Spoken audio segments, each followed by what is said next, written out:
చాలా ఎంతోమంది సైకోల్ని చూసాం, కానీ పెనమలూరు నియోజకవర్గంలో అందరికన్నా ఎక్కువగా పెద్ద సైకో ఇక్కడ తయారయ్యాడు.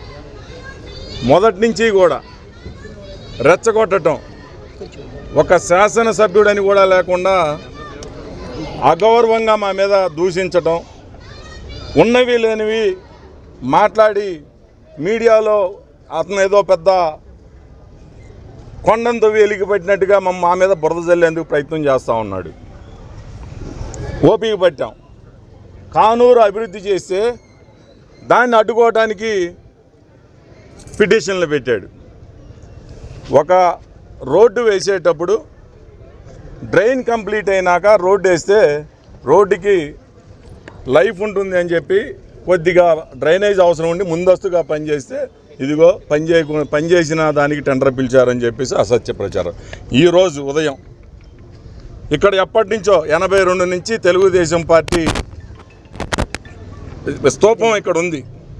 దాని మీద ఇల్లు, చక్రం, నాగలి గుర్తు ఇవన్నీ కూడా ఇక్కడ ఉండేవి. అలాంటిది ఈరోజు ఉదయం ఇక్కడికి వచ్చి దీన్ని ధ్వంసం చేయడమే కాకుండా రెచ్చగొట్టేటట్టు, నేను పగలగొడతాను, ఎవడొచ్చి ఏం బిగుతాడో చూస్తాను అంటే, ఓర్పుకి సహనానికి కూడా ఒక హద్దు ఉంటుంది.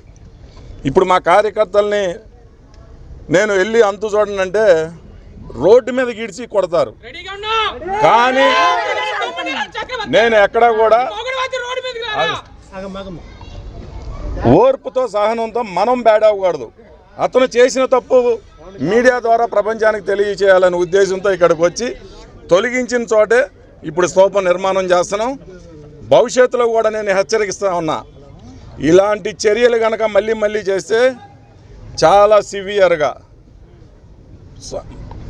ఇప్పుడు చాలా సహనంతో ఓర్పుతో కార్యకర్తలందరూ కూడా నేను చెప్పిన మాట వింటున్నారు. పిచ్చి ఆశాలు ఇస్తే మాత్రం గుడ్డలు ఊడదీసి రోడ్డు మీద నిలబెడతారు. అది తొడలోనే ఉంది. నువ్వు ఇప్పటికైనా నోరు అదుపులో పెట్టుకో, నీ చర్యలు కూడా, ఇలాంటి దుశ్చర్యలు కూడా అదుపులో పెట్టుకో, హెచ్చరిస్తా ఉన్నాం.